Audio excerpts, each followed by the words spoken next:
back to Tiny Home. Welcome back.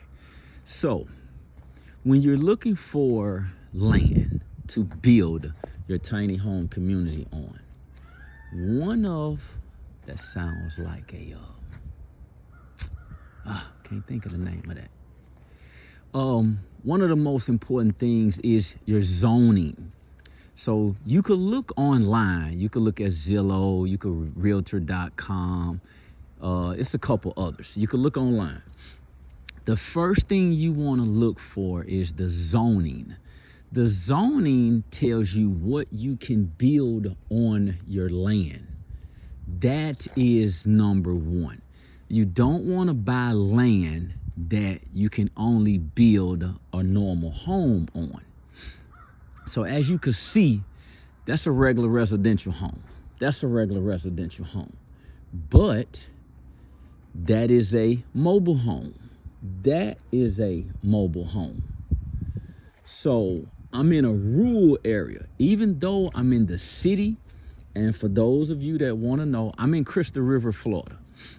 Crystal River, Florida is about an hour or so north of Tampa and about an hour and 45 minutes from Orlando. So for anybody that's interested and want to come visit, you're more than welcome. So as you can see, our land is built for residential, is RVs, it's let me see, you got residential, you got RVs, you got mobile homes. So one of the biggest things you want to make sure of is that you can put a mobile home on it. A mobile home is probably one of the most important, because a mobile home is anything. A mobile home, you can build a shipping container on it. You can build a shipping container on a mobile home. Manufactured homes, those are really called manufactured homes. If you can see that house over there, that's a manufactured home. And this is our temp. This is our temp electricity pole, because we are actually building the shipping containers back there. And we live on the land as we develop it. So we come out, let me see, what we doing this weekend. We just waiting on actually our shipping containers to come in and the shed homes. We build fires as we cut down the trees. So let me see. So you want to make sure that you can grow your own animals. So as you can see over here, we got animals. I feed them all the time. So you can start your own little area. You can start your own little farming area with your goats, your pigs, and it don't take a lot. As you can see, it don't even take a lot of area to grow them in. And sound like I heard Julio in the back on his tractor. These little pigs used to be little. What's up, Billy? Billy likes company. They just think I'm gonna feed them something. Boy, them little pigs. So those are pot-bellied pigs right there. They got their food, but you can see they done ate all the dirt around. I don't know why they got a bell on him. He got a bell. She don't. I think it's all girls. Maybe one boy. The chicken must be loose. It's a chicken and a rooster out here too. So you want to put up you a privacy fence. Soon as you get your land, you want to put up a privacy fence, because one of the things I could tell you from experience, neighbors are nosy. And as long as they can't see what you're doing, they can't get envious of what you're doing. A lot of times you run into envy when you're dealing with neighbors. They may come off as friendly, but a lot of them are not, simply because you knew you in their area. And as melanated people, we going back to where we came from, but a lot of times you're buying land in areas that you may not know nobody. So when we purchased this land, we knew nobody. We didn't know the neighbors. We did not know none of the neighbors. So luckily, Julio and I forgot my girl name that quick. Start with a D. How? Melanated people, you know. We the only two out here also. Everybody else, non-melanated. So go in with a group. I recommend that you go in with a group. And something I learned too, for y'all that don't know, if you've never had an RV, the refrigerator will not come on if there's no propane connected and inside of it. I did not know that. I used to think something was wrong with the propane tank. So let me give you a, I need to throw my trash out. So for y'all that are getting shipping containers, after going through this for the first time, I definitely have a different solution that I would recommend other people. So these are pillars. These are pillars that the shipping containers are going on. I recommend that you get a flat concrete slab. It just depends on how your land is made. You know, the slope of the land. That's a big part. So shipping containers are great. I like the shipping containers, but I also recommend the Born House sheds. So we trenched this for septic tank coming down here, because the grass is growing. And you also want to, as you can see, the trees, you need shade, because in the summer will raise your electric bill. So long as you got enough shade, you can build your resident under the trees to where it don't get direct sun. I see the grass is growing. Interesting. So this is a shipping container here. Shipping container going here. So you make sure that you get a 40 by 8. Shipping containers normally only come in two sizes. They come in a 40 by 8 and a 20 by 8. I recommend a 40 by 8. A 40 by 8 will give you 320 square foot of living space. But in actuality, you'll end up with about 300 square foot of living space. I've actually spent the night in a shipping container Airbnb in Houston, Texas. I think it's in the 3rd Ward area. They had 2 shipping containers stacked on top of each other and 2 bedrooms. So both bedrooms was on the 2nd floor with a bathroom in the middle. These are palm trees. So luckily we had a lot of palm trees. If they was coconut trees, oh, I would be in heaven.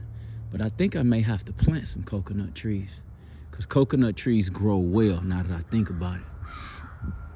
We're running our plumbing right now. So with your plumbing, you want to run 3/4 inch. You want a lot of flow coming through your plumbing.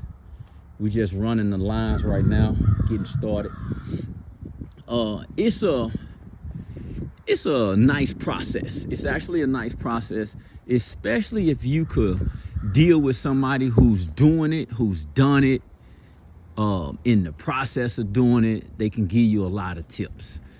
I run a junction box over here. So as you can see, that junction box goes all the way over there to the temp pole. That's the electric temp pole. I got 2 junction boxes there. I run my own electric. So I have I'm licensed in heating and cooling, HVAC actually. And the first thing they teach us is HVAC. This bad boy here is going to be one of your friends, and that is this chainsaw. I recommend that you get one, and that'll save you a lot of money on developing, cutting your own trees down, really. And here, I'm gonna feed the birds. Somebody gave me some pickles. I don't really eat them like that. But we ran our water lines underground. This is the water. So I ran this 3-size spigot. These are showers I built just for something to do. I actually like them though. I'm gonna rebuild them, and yes, they do work. So we built underground plumbing. The plumbing is easy, actually. Plumbing is pretty easy. When you building on your own land and you go to City Hall and you tell them you're building it, you don't have to pull permits for things that you're building. So this is one of our water lines that we ran.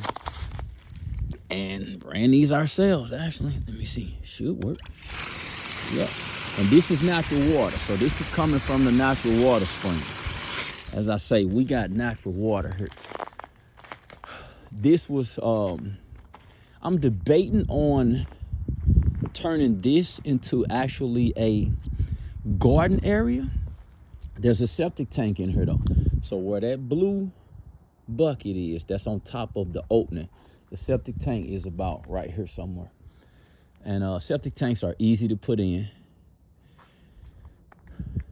So I'm debating on if I'm gonna build me a shed home on her that's gonna be 16 by 40. 16 by 40. I'm gonna do a barn house shed home here. And like I say, that's your main water well. That's your natural water well. You can get a natural water well built anywhere. So start calling around and get the prices of natural water wells. I mean, you know, the digging, how much it costs on the digging. That'd be one of your biggest costs. Honestly, luckily we had a natural water well on there. If you could find land that already has a natural water well, that saves you a lot of money. You could find, that's your biggest cost. That'd be probably your biggest cost. I can't tell you how much, I don't know, because we already had a natural water well. So a natural water well is one of the things, if you can find it, to put on your land. And I put the fence up last week. As you can see, the street is on the slope. So I gotta readjust it. And we on the dead end. I'm gonna redo this fence. We just threw that up for privacy, for some type of privacy in the beginning. As you can see, I work out a lot. I like my calisthenic machine. You don't need weights.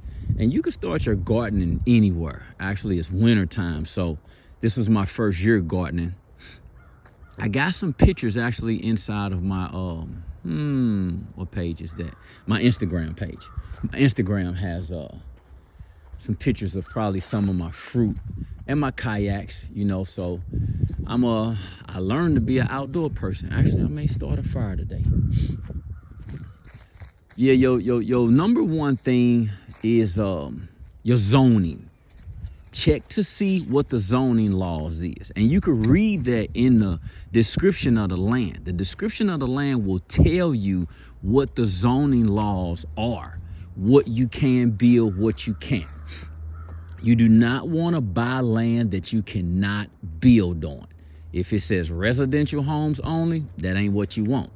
You really want land that you can put mobile homes on, that you can put RVs on. Then you can kind of do what you want to do.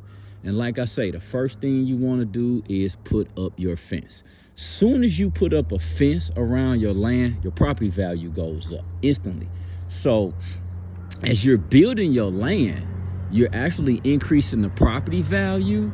So you can always go back and borrow money against your land to complete your journey, you know, if you ever run out of land. So first thing you want to do is understand that you are increasing the property value of your land as you're building and developing your land. That is number one. That's a nugget. You don't, a lot of people, I didn't know it. As soon as you put that fence up, your property value goes up instantly. That one single thing. Your taxes will go up a little bit too, but you just got to know how to utilize your taxes. A lot of people have equity inside of their property that they're not using. And it's like, why have it if you're not going to use it? Because guess what? You're paying for it. So we're going to put, actually, here is a barn house home that's going.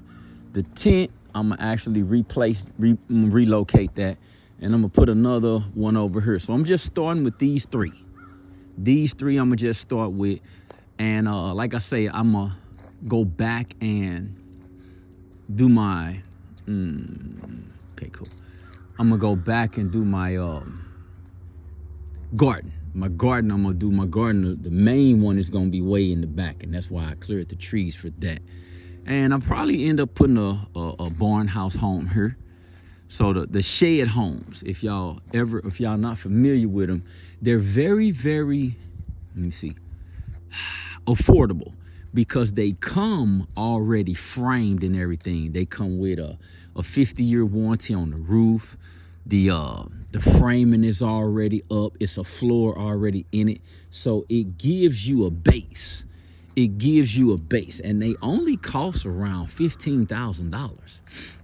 So imagine having a 800 square foot home delivered on your land that you can move in immediately. You know, you still got to put your plumbing and your electric and insulation and stuff in it, but you have a shell of a home. It comes with the windows, it comes with the doors. And if you got any questions, just comment. I appreciate the comments. I appreciate the likes. I appreciate the subscriptions and the follows, because I'm definitely trying to build a community and help other people like myself do it. You know, we started this process. We bought the land 3 years ago, but we really just started the process about 2 years. And then last year we moved on the land to just speed it up. And take it from me, when you move on the land, you will speed up the process then. You will definitely speed up. You need a few of those. This is a generator. We got one here, one over there. You would need a generator just to, you know, get things done that you need, and invite people to your community, to your land. I welcome everybody, you know, that's interested in learning, you know, those that's trying to build their own. I gotta put something up, something dropped. I welcome everybody to come pay a visit, you know, come pay a visit. I have a connection with a friend of mine that I co-host Airbnb around the corner. I actually know my neighbor. She Airbnbs hers, Belinda, also. So you can come and literally stay across the street as you visit. And I give you a tour of the city. We surrounded by the natural spring. So we just had a manatee festival last weekend. Thousands of people. Look up Crystal River Manatee Festival. It's once a year. But we got the kayaking. We got the scuba diving. We got the snorkeling. We got we got everything water-based. The fishing at Lake Russo. Y'all want to chill and hit the hammock. And as you can see, this is the sound every single day. It's this quiet every day. Every day. So I appreciate all of the follows. I appreciate the comments. I built the fire pit myself. I bought that one, but I like this one better. When you're building a fire pit, actually just dig a hole in the ground. It keeps the fire going. And let me see. This is one of my, we threw some grass seeds out because we've been messing with the grass a lot. So this is, my mother actually bought me this plaque, Health and Wealth Lane. I'm into a lot of, I like yoga. I'm a plant-based eater, so I don't eat meat, just plant, fruit, and vegetables. So for those type of community, I'm not a meat eater myself, but not knocking anybody that do. I used to. I understand it, but just like to live a healthy life. Get out of the city, and at night you can see literally every single star. Every single star you can see at night out here. I got another hammock that I'm gonna put up over there. I took it down. I think I got a guest coming in. I don't remember when, but yeah, this is where I just sit out and hang. Sometimes I bring my laptop out. I look at the stock market. The stock market gives me an idea of what's going on. I'm an annuity writer. I do annuity and life insurance also. So that's why I like to share information. And that's why my label is kind of like financial librarian. I could sit out here and do my thing. I thought that was my my woodpecker. But yeah, so anybody, you know, you got any questions or anything, I love to help, assist, and just it's a lot of hands-on work. So if you love getting your hands dirty, this is the work for you. If you don't love to get your hands dirty, I don't think you want to live off a grid. Honestly. Let me see. This one worked too. So all of those work. This one is just, we run extra water hoses. You know, we run extra just in case. You never know what you're gonna need when it comes to water. This one looked like it's froze. Oh boy. No, maybe this way. No, it's frozen. Oh well. I thought I was gonna show you. I think he froze. Anyway. So come on out and experience the off-grid living. Get you a couple RVs. RVs are nice. They easy to live into. I give you a tour of I cook. So you got everything in the RV. It's cool living actually too. It's peaceful. So I appreciate all of y'all that follow and come to my channel. I forgot I got birds out here. Let me get to the trash. I will see y'all next time. Until we meet again, same bat channel, same bat place, and same Batman.